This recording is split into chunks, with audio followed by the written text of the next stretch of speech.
Hi guys, आज आपण करणार आहे सांबार वडी. त्यासाठी अर्धा किलो सांबार घ्यायचा, त्याला बारीक कापून घ्यायचं. त्यानंतर हा आपला सांबार कापून तयार आहे. त्यानंतर 3 वाटी घोळण टाकायचं. त्यानंतर 1 वाटी बेसन टाकायचं.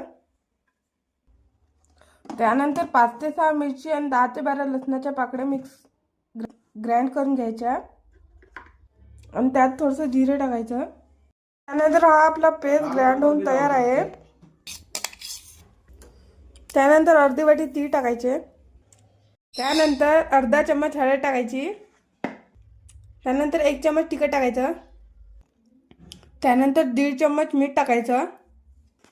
त्यानंतर त्याला छान पाणी टाकून मिक्स करून घ्यायचं. त्यानंतर हे आपलं मिक्स होऊन तयार आहे. त्यानंतर एका ताटाला तेल लावून घ्यायचं. त्यानंतर त्याला ताटात फैलवून घ्यायचं. त्यानंतर पाणी गरम व्हायला ठेवायचं. त्यानंतर त्याच्यावर प्लेट ठेवून द्यायची आणि त्याला झाकून द्यायचं. त्यानंतर त्याला वाफेवर 15 ते 20 मिनिट शिजू द्यायचं. तर हे आपले शिजून तयार आहे.